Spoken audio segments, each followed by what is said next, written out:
स्वागत करते हैं दर्शकगण आप सभी का ऐसे विशेष कार्यक्रम में। हिंदी साहित्य नामक कार्यक्रम देश के उत्तर प्रांत में आई हुई है। जगह का नाम है गुडलैंड सेंट ऑंतुआन। एकदम समुद्र तट के बीच है और प्रकृति के बीच में अभी उपस्थित है हमारे साथ एक बहुत ही विशेष मेहमान जो सोलापुर भारत से आए हुए हैं। आप है महावीर शास्त्री जी, आपका हम स्वागत करते हैं। नमस्कार धन्यवाद। जी। नमस्कार। नमस्कार। आप कैसे हैं? बस बहुत बढ़िया, बहुत सुंदर, अच्छा लग रहा है। बहुत ही अच्छा लग रहा है। मॉरिशस वाकई बहुत ही जी। सुंदर है। बस आपके परिचय में दो शब्द हम कहना चाहेंगे कि आप सोलापुर भारत से है और आप हेड संस्कृत और प्राकृत डिपार्टमेंट से है और यूनिवर्सिटी है पुण्यश्लोक अहिल्या यूनिवर्सिटी जो होलकर में पाया जाता है जी, सोलापुर में। जी। तो थोड़ा सा मतलब दो शब्द आपके परिचय में, आपके बारे में और जानना चाहेंगे। आपके बारे में दो शब्द आपके। जी, धन्यवाद। मैं मॉरिशस में आकर बहुत ही अच्छा फील कर रहा हूँ। आज यहाँ पर जो आया हूँ, ये हिंदी की स्तुति, हमारे भारत देश की जो प्राकृत और संस्कृत की स्तुति है, इस संबंध में आपने मुझे खासकर बुलाया इस प्रकृति की सौंदर्यता में, इसलिए धन्यवाद देना चाहूँगा। मैं महावीर शास्त्री सोलापुर से हूँ और मैंने संस्कृत प्राकृत यह पढ़ाई श्री लाल बहादुर शास्त्री राष्ट्रीय संस्कृत विद्यापीठ नव दिल्ली से मैंने की है। वहाँ पर संस्कृत की पूरी पढ़ाई संस्कृत में ही होती है, तो उसके माध्यम से मैंने इसको पढ़ने का प्रयास किया है। बहुत ही सुंदर। उसके पश्चात मैंने पूना यूनिवर्सिटी से प्राकृत में एमए किया है और मोहनलाल सुखाड़े यूनिवर्सिटी उदयपुर, वहाँ से मैंने पीएचडी की पदवी प्राप्त की है। उसके पश्चात सोलापुर के पुण्यश्लोक अहिल्या देवी होलकर सोलापुर यूनिवर्सिटी सोलापुर में के अंतर्गत वालचंद कॉलेज एक आता है, तो उसके प्राकृत और संस्कृत डिपार्टमेंट में हूँ। ये संस्कृत और प्राकृत भारत की नहीं पूरे विश्व की प्राचीनतम भाषाएं हैं, तो उसके संबंध में अभ्यास करने का एक जो अवसर मिला है, तो उसी से आज हिंदी की जो पूर्व बोली है उसके संबंध में कुछ जानकारी पाने का मैंने प्रयास किया है। तो उसी के संबंध में आज यहाँ पर जो मॉरिशस में आया हूँ, उत्तर मॉरिशस में हमारे परम मित्र श्री प्रभु जी सीतालो जी, जो विद्यानंद जी के नाम से जाने जाते हैं, तो उनके आमंत्रण पर खास आया और इस मॉरिशस के ब्रॉडकास्टिंग कॉरपोरेशन जो है, आपने हमें आमंत्रित किया है, तो बहुत बहुत धन्यवाद ज्ञापित करता हूँ। वैसे एक और विशेष बात आपको बता दें, वैसे बहुत सारी विशेष बातें हो रही है अभी। आप है महावीर शास्त्री जी, मैं है रितेश महावीर, तो दो महावीर के बीच में बातचीत हो रही है। बहुत बढ़िया, बहुत आनंद हो रहा है। बहुत ही अच्छा लग रहा है। हम जानते हैं कि संस्कृत वाङ्मय में प्रकृति का वर्णन बहुत ही सुंदर रूप से किया गया है। तो अभी हम प्रकृति के बीचों बीच में है, देश के उत्तर प्रांत में आए हुए हैं, पेड़ पौधे और समुद्र भी है। तो आपसे आग्रह हम करना चाहेंगे संस्कृत वाङ्मय से ही एक दो श्लोक जहाँ पे प्रकृति का वर्णन किया गया है, आपके मुखारविंद से। जी, धन्यवाद। संस्कृत एक प्राचीनतम भाषा है जिसमें अनेकों ऋषि मुनियों ने साधना के साथ में अपने विचार, अपनी साधनाएं, अपनी संस्कृति, अपनी प्रकृति, उसका वर्णन उसमें किया है। तो वही भाषा आज करीब करीब 5000 वर्ष पूर्व से चली आई एक प्राचीनतम भारत की भाषा, जिसमें प्रकृति का वर्णन होते हुए उस प्राकृत पर संस्कार होते हुए संस्कृत बनी और उस संस्कारों के साथ में उस संस्कार ने आज पूरे विश्व को ऐसी अनेक विद्याएं दी जिसके माध्यम से आज विश्व अपने धरातल पर शांति से, सुख से, समृद्धि से, वसुधैव कुटुंबकम, ये हमारी पूरी पृथ्वी, पूरा ये विश्व ब्रह्मांड एक कुटुंब है, इस तरीके से जी रहा है। ये प्रकृति का सुंदर नज़ारा हम देख रहे हैं। हम प्रकृति के साथ जिए और प्रकृति हमारे साथ जिए, ऐसे इसमें बहुत सुंदर वर्णन आया है कि उन्नतम मानसम यस्य भाग्यम तस्य समुन्नतम। इसमें सबसे कि मानस पटल पर जो विचार आते हैं संस्कृत में, ये बताया गया है कि कोई भी हम विचार अगर करते हैं, प्रकृति का विचार करना चाहते हैं, तो सबसे पहले हमारा मन शुद्ध होना चाहिए, ऐसे इसमें बताया है। प्राकृतेति सकल जगत जंतु नाम सहजो वचन व्यापार संस्कार रहित वाणी थी संस्कृतम। तो इस प्रकार से ये प्राकृत, संस्कृत और हिंदी भाषा, ये भाषाएं क्या है कि जिसमें सहज वचन और व्यापार है। जैसे अब ये प्रकृति में बैठे हैं तो सहज हवा बह रही है, पत्ते खिल रहे हैं, वैसे ही संस्कृत भाषा एक ऐसी सुमधुर भाषा है। जैसे अन्य भाषाएं, उन सबका नाम नहीं लेना चाहूँगा, लेकिन उसमें लिखा कुछ होता है और प्रोनाउंसिएशन कुछ होता है। लेकिन हिंदी या संस्कृत, ये प्रकृत की प्राकृति, ये जो भाषा है ये भाषा जो है कि संस्कृत भाषा सी नहीं जग की कोई भाषा, जिसमें लिखे जैसा हो वैसे ही पढ़ा जाए। मतलब कि संस्कृत में जैसे लिखा होता है वैसे ही पढ़ने की प्राचीनतम संस्कृति है। इसमें जैसे वेद काल पुराण की परंपरा से इसमें लिखा जा रहा है, तो ये वेद और पुराण जब पढ़ते थे तो वो निसर्ग के साथ में, जिसमें गुरुकुल परंपरा चलती थी, उस गुरुकुल परंपरा में ऐसे प्रकृति के साथ ही बैठकर उसको पढ़ने का एक बहुत ही सुंदर प्रयास किया जाता है। इसलिए प्रकृति के साथ जीने का ही इसमें बहुत सुंदर वर्णन आया है। बहुत ही सुंदर। इस प्रकार से ये जो प्रकृति से जुड़ी हुई भाषाएं है, और इसी साधना से ऋषि मुनियों ने जंगल में रहकर अपनी साधना से इस भाषा में अपने आप को ढाला, इसमें विचार किया, और आयुर्वेद हो, ज्योतिष हो, वास्तुशास्त्र हो, ब्रह्मांड के अनेक और कलाएं हो, उन 72 कलाओं का वर्णन इस संस्कृत भाषा में आया है। अनेक वेद पुराण ऐसे हैं कि उन पुराणों में 72 कलाओं का, पुरुषों के लिए 72 कलाएं और महिलाओं के लिए 64 कलाएं, इन सब का वर्णन इसमें आया हुआ है। इन सब के बारे में बात करेंगे ज़रूर, लेकिन उससे पहले हम जानना चाहेंगे, जैसे आप कह रहे हैं कि संस्कृत व प्राकृत, और कार्यक्रम हमारा हिंदी साहित्य है, हिंदी भाषा के तले बहुत सारी भाषाएं आती है, और कहते हैं कि सारी जो भाषाएं हैं, खासतौर पे भारतीय भाषा, उनकी जननी संस्कृत है।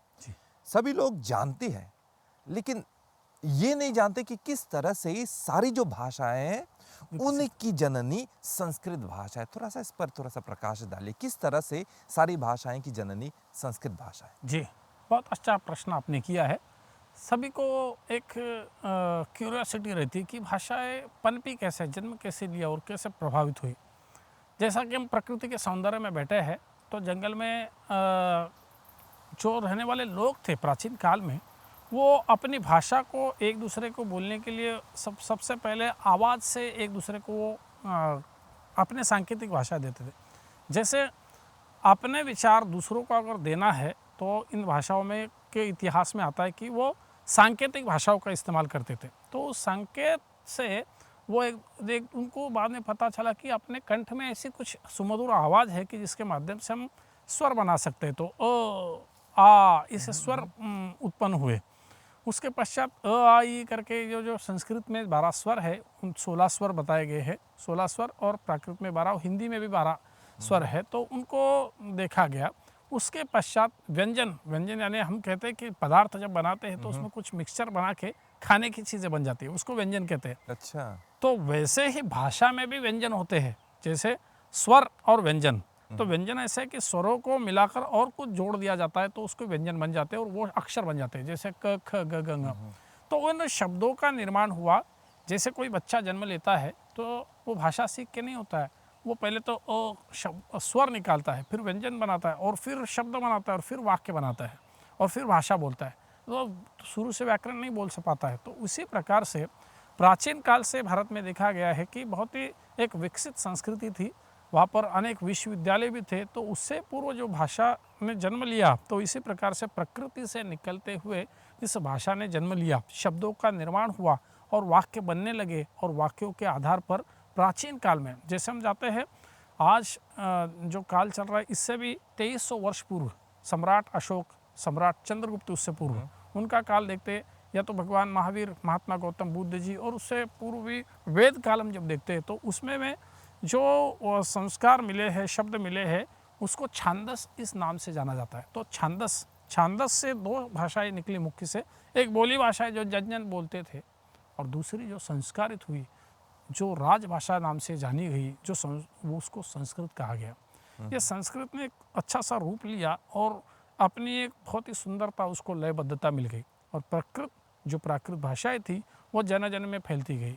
और उसी भाषा को लेकर महात्मा गौतम बुद्ध जी, जिन्होंने बुद्धिज़्म को जन्म दिया, जैसे भगवान महावीर जिन्होंने जैन धर्म को विकसित किया, तो इन्होंने प्राकृत भाषाओं को जन जन की बोली बनाई। और उसके साथ में देखते देखते आगे बढ़ते हुए सम्राट चंद्रगुप्त एक बहुत मौर्य वंश के बहुत बड़े राजा थे, तो उन्होंने प्राकृत भाषा, संस्कृत भाषाओं को लिया।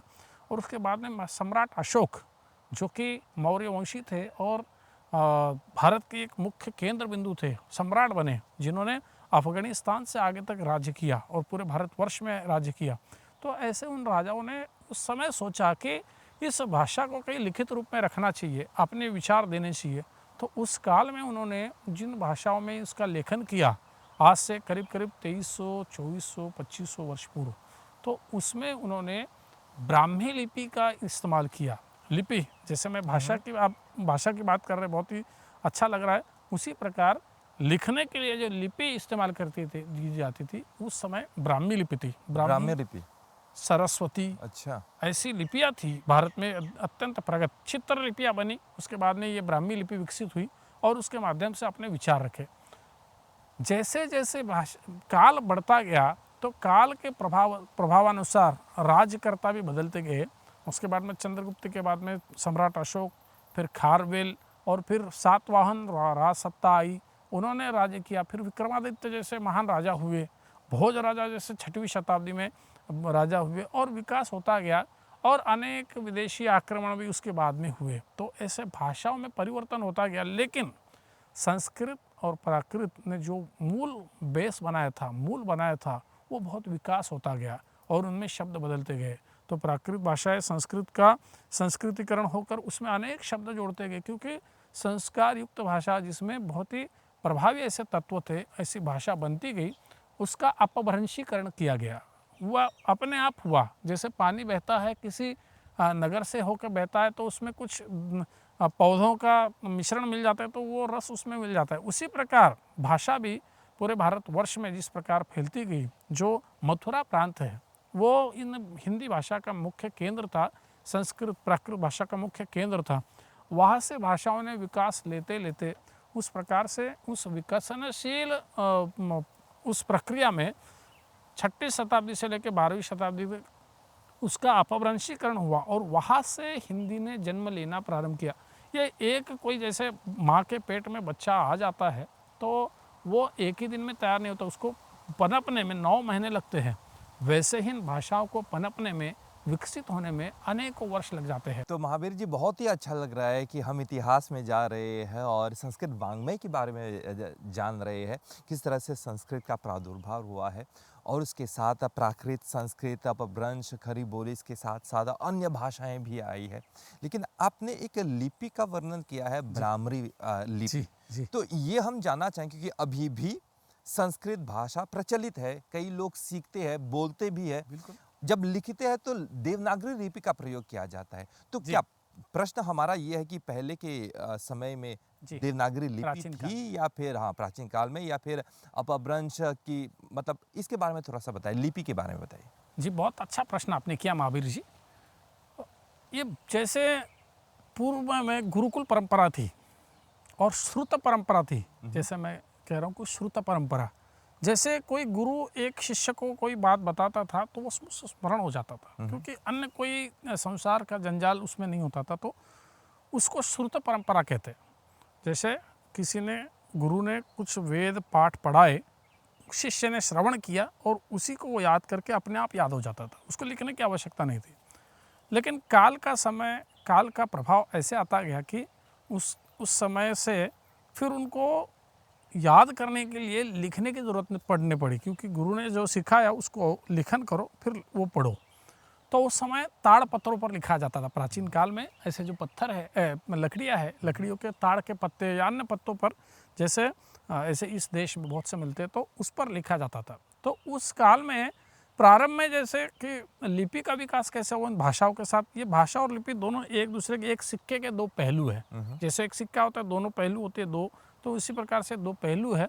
तो इसमें लिपि का जब विकास हुआ तो शुरू में चित्र लिपि का विकास हुआ। चित्रों के माध्यम से अगर आपको कोई संकेत करना है, कोई दुख में है तो वो ऐसा मुंह बना के वैसे चित्र दिया, या कोई और आपको संकेत भेजना तो उससे चित्रों का विकास हुआ। चित्र आप बता रहे हैं कि जब हम इतिहास में चलते हैं तो लोग केव में जाकर कुछ लिखते हैं, डिज़ाइन करते हैं, ये चित्र लिपि है। जी, अच्छा। वहाँ पर हमने देखा है कि अभी हिमालय में आप जाएंगे या अन्य गुफाओं में जाएंगे, जैसे आपने बहुत अच्छा क्यूरियोसिटी वाला प्रश्न पूछा और आपका अभ्यास भी उससे दिखाई देता है कि गुफाओं में चित्र बनाए जाते थे कि यहाँ पर इस प्रदेश में क्या है, ताकि आगे आने वाले साधु या कोई साधक हो तो उसको वो संकेत पता चले कि आपको यहाँ इससे सुरक्षित रहना है या आपको यहाँ ये करना है, तो वो चित्र बनाए जाते थे। लेकिन चित्रों के माध्यम से संकेत देने का जो कम्युनिकेशन जैसे हम कहते हैं तो वो बहुत लिमिटेड था। तो वो चित्र आज भी चाइना जैसे देशों में, कंबोडिया या ऐसे देशों में चित्रलिपि ही है ज़्यादातर। लेकिन भारत जैसे देश है, उन्होंने विकास किया कि सिर्फ चित्रों के माध्यम से पूरे संकेत नहीं दिए जा सकते, तो उनको लिपियों में जैसे हम स्वर बोल रहे हैं, व्यंजन बोल रहे हैं, तो उनको जोड़कर कोई न कुछ सांकेतिक छोटे चित्र, ये भी भाषा की हम जो लिपि लिखते हैं वो लिपि भी चित्र ही है, लेकिन एक निश्चित चित्र है। तो उन चित्रों को संक्षेप के, जैसे आज हम कंप्यूटर के ज़माने में बहुत बड़ा कंप्यूटर पहले यूज़ होता था, छोटा करके मोबाइल में आ गए, उसी प्रकार से उस काल में भी विकास हुआ था। उन्होंने शब्दों को अक्षरों के, चित्रों के माध्यम से छोटा करते करते बहुत छोटा सा संकेत किया। तो उन सांकेतिक लिपियों में लिखना प्रारंभ हुआ और वो ताड़पत्रों पर या पत्थरों पर, जिसे कोई शिलालेख कहते हैं, तो उसके माध्यम से जब लिखना प्रारंभ हुआ तो सबसे पहले जो लिपि का विकास हुआ चित्रलिपि से आगे, उसको ब्राह्मी लिपि कहा जाता है। ब्राह्मी लिपि जैसे कश्मीर प्रांत में सरस्वती लिपि, अच्छा, सरस्वती लिपि बहुत ही सुंदर लिपि है वो भी। तो वहाँ के ग्रंथ सभी जो ताड़पत्रों पर, या तिबेट आदि प्रदेश है, या जो चाइना और भारत से सटे हुए जो देश है, और अफगानिस्तान आदियों में खरोष्ठी लिपि का विकास हुआ। तो मुख्य रूप से ब्राह्मी लिपि का जो विकास है वो हुआ ब्राह्मी, ब्रह्मा ने जिस साधना से जिस लिपि को विकसित किया उसको ब्राह्मी लिपि कहते हैं, ब्रह्मणी। तो उस प्रकार से ब्राह्मी लिपि में, जैसे मैंने अशोक के शिलालेखों का उल्लेख किया, तो अशोक के शिलालेख जब हम नेपाल में जाते लुम्बिनी में, तो वहाँ पर हमें ब्राह्मी लिपि में दिखाई देते हैं। नीचे मगध प्रांत में आते हैं तो भी वहाँ ब्राह्मी लिपि में, और मागधी प्राकृत में और संस्कृत का प्रभाव होते हुए दिखाई देता है। जैसे हम पश्चिम भारत में आते हैं, गुजरात प्रांत में आते हैं, तो वहाँ पर गिरनार शिलालेख है, बहुत बड़ा शिलालेख अशोक ने लिखवाया है, जिसमें कैसे जीना चाहिए, कैसे हमें नियम से रहना चाहिए, वो सब बताया उसमें। तो वहाँ पर ब्राह्मी लिपि है और शौरसेनी प्राकृत का उल्लेख है। और जैसे ही आज का पाकिस्तान हम देखते हैं, वहाँ पर उस प्रांत में अफगानिस्तान आदियों में जाते हैं, तो उससे पहले जो है खरोष्ठी लिपि, मैं कह रहा हूँ खरोष्ठी, ये लिपि का नाम है। भाषा प्राकृत संस्कृत है और लिपि खरोष्ठी है।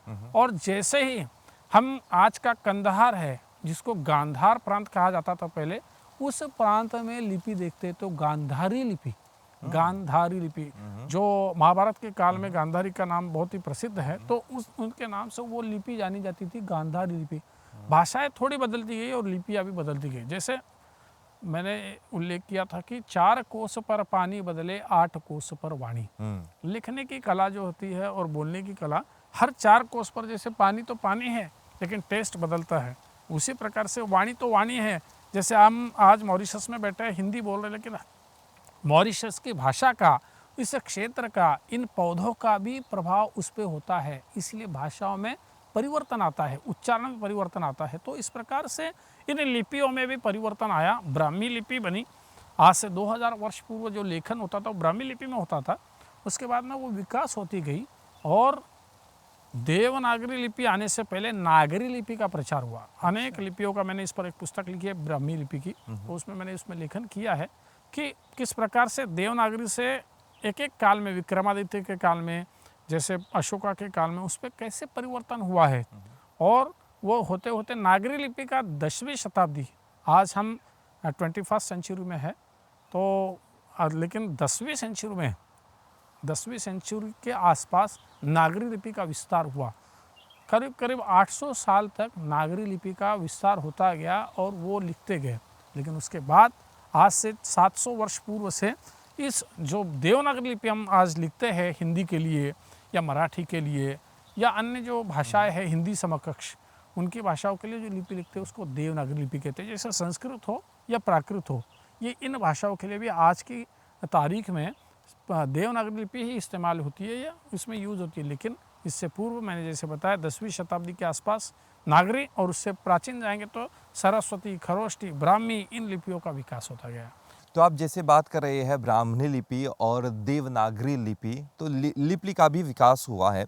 तो आग्रह करेंगे आपसे, उदाहरण के तौर पर अगर आप ब्राह्मी लिपि में कुछ लिख लें, संस्कृत शब्द ही लिखें और देवनागरी में संस्कृत शब्द ही लिखें, तो हम तुलना कर पाएंगे, देख पाएंगे कि किस तरह से विकास हुआ है। अच्छा आपने प्रश्न पूछा है कि लिपियों में परिवर्तन आता गया तो उसमें लिखने में भी, जैसे नमो, इसको हम लिखेंगे नमो को, तो जैसे आज का प्लस चिन्ह कहते हैं तो वो न लिखा जाता है।